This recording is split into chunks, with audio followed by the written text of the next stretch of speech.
Well, hello again. I'll start off by apologising for the poor production quality as always. It's still camera on computer screen, as you can see.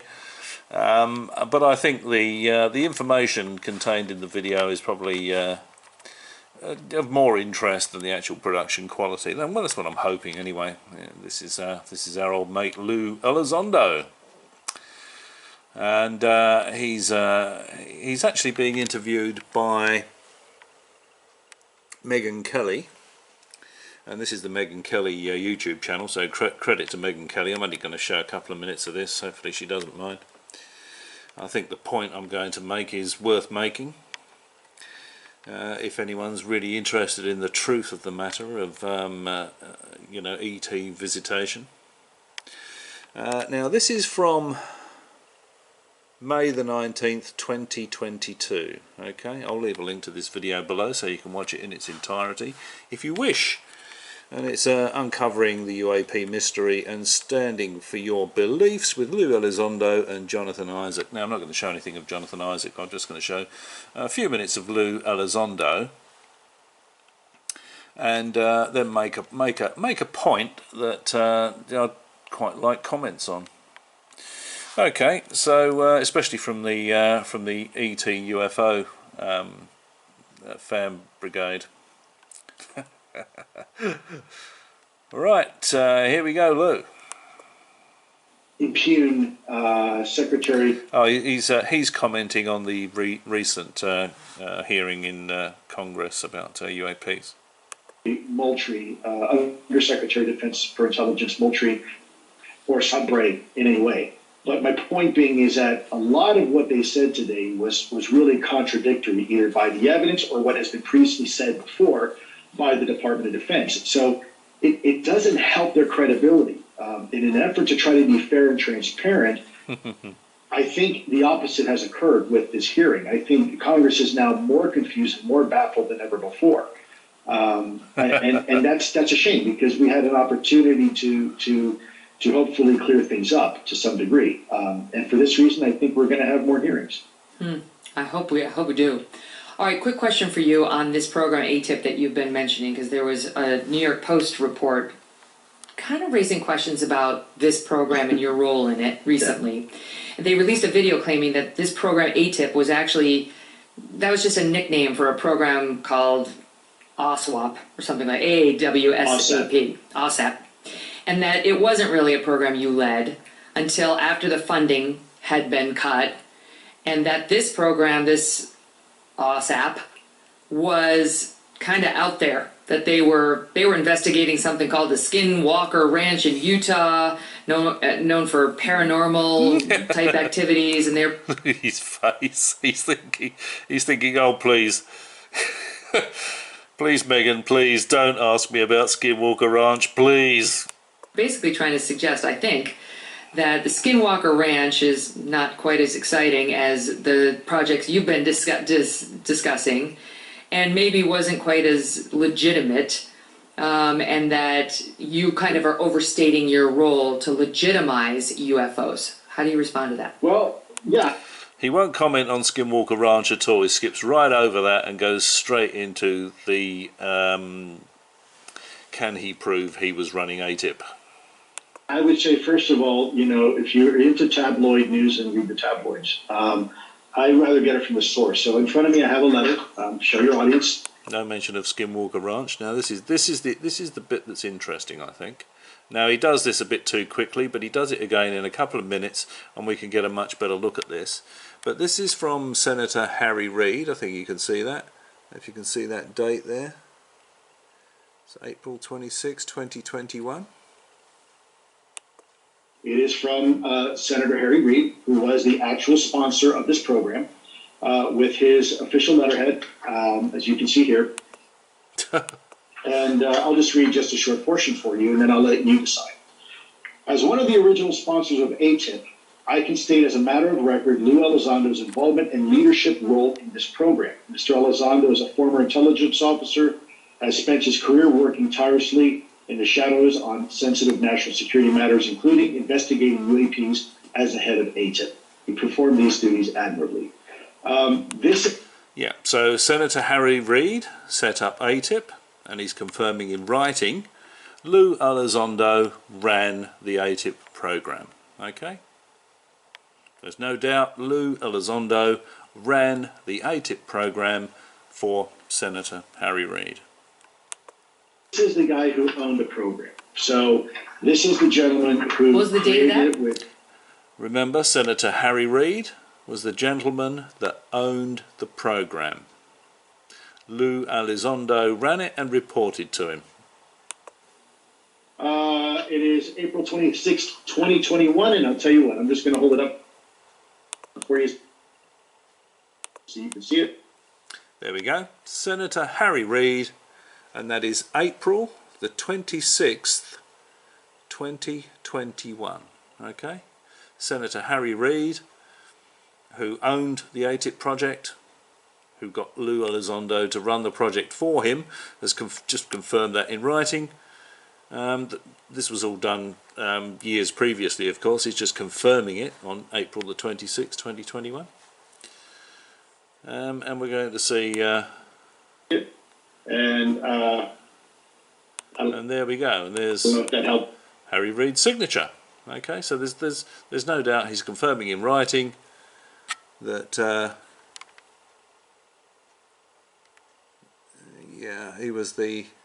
So Lou Elizondo, as the head of ATIP, has performed these duties admirably. Okay. But Yeah, signed yeah. Harry Reid. Sure. So Well, and I have to say, Okay, so we've just seen Lou Elizondo telling us that he ran the ATIP project for Senator Harry Reid. There's no doubt about that. He's got a letter there from Senator Harry Reid. It's signed to say Lou Elizondo was the head of ATIP for the senator. So I have to wonder why. Now remember the date, April 26, 2021. So I have to wonder why, just 4 days later, Senator Harry Reid is saying this.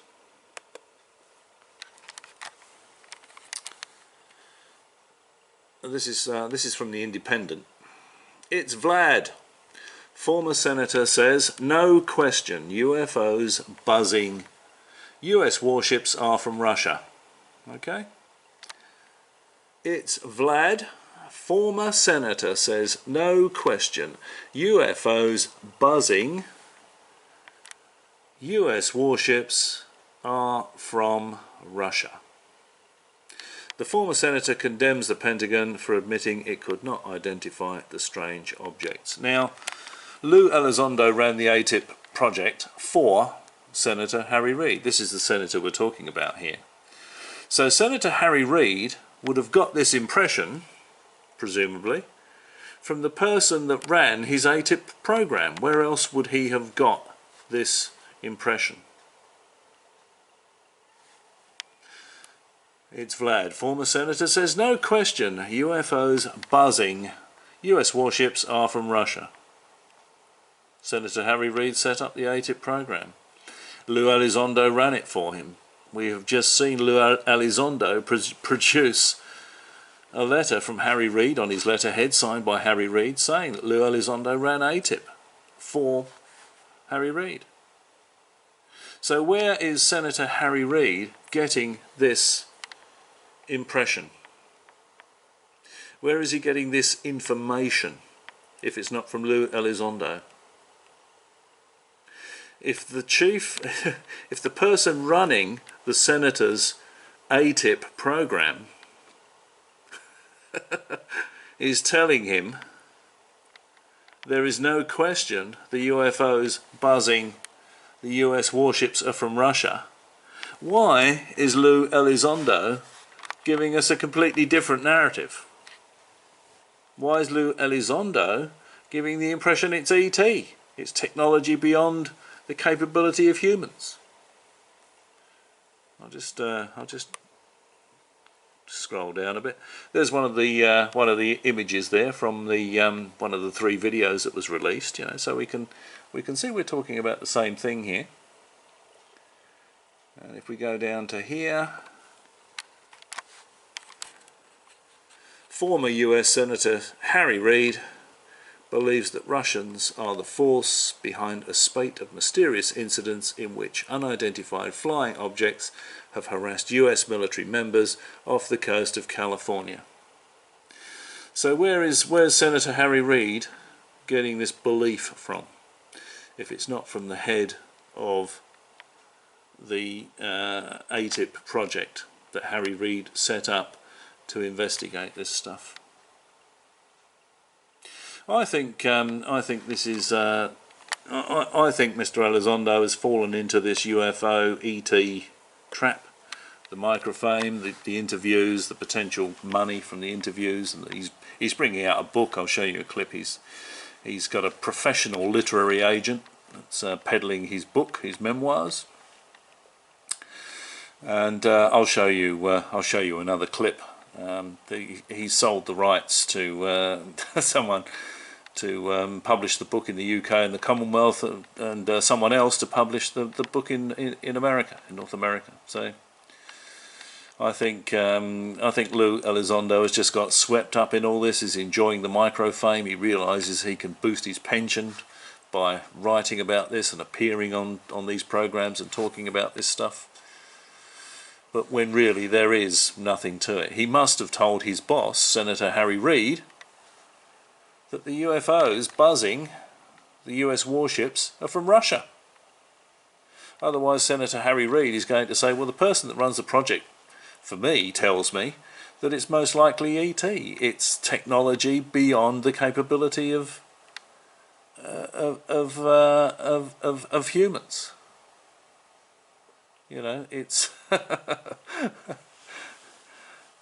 you know, we can't prove it is, you know, because we haven't captured one of these things, but the advice from the person that runs the program for me is telling me that the most likely explanation for this is extraterrestrial, is technology beyond us.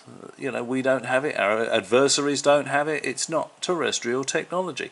That's what he will be saying, but he's not, is he?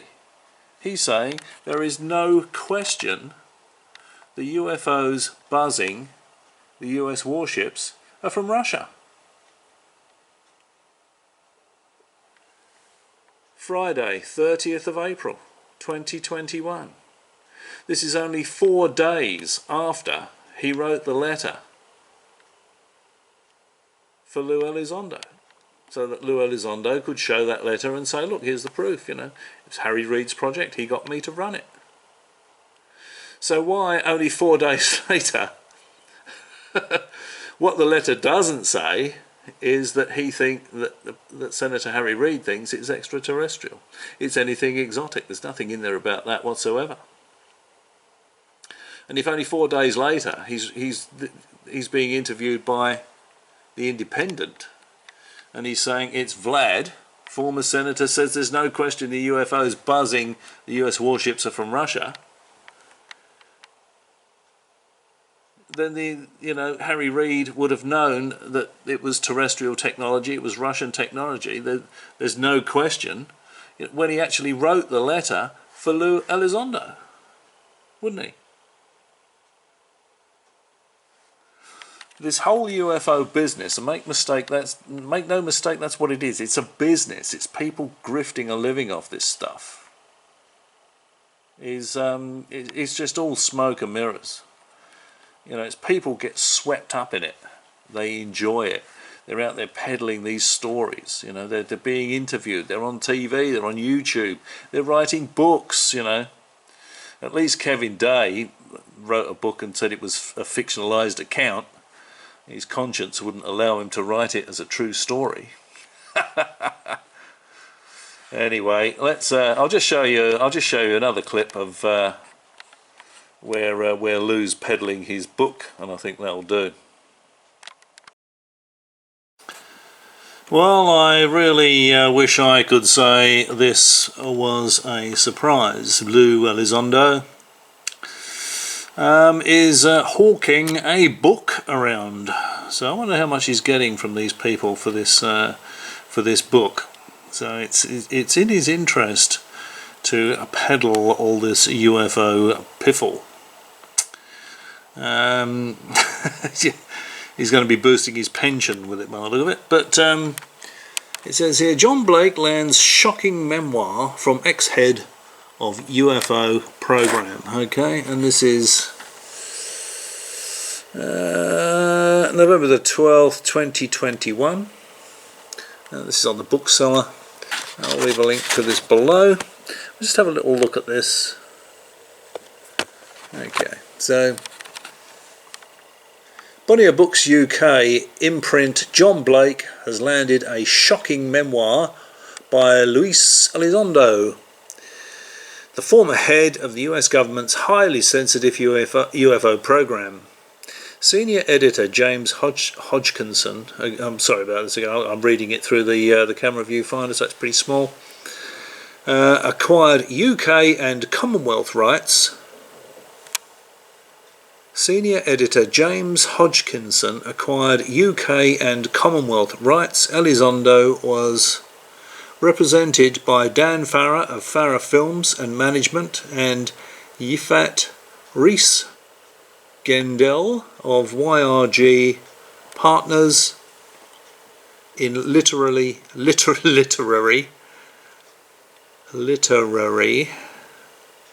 and media. So he's got agents hawking this book, okay? Professional media agents hawking this book. A publication date has not yet been set for the currently untitled book. The memoir promises to reveal shocking, never before shared details regarding what Elizondo has learned about unidentified aerial phenomenon, UAPs, and the profound implication for humanity. Elizondo was recently featured by CBS 60 Minutes, which is already one of its most viewed stories of all time. So it's probably going to get a fair old whack for this book. Following the Pentagon's recent report to Congress regarding UFOs, Elizondo was quoted saying, "The American people know a small portion of what I and my colleagues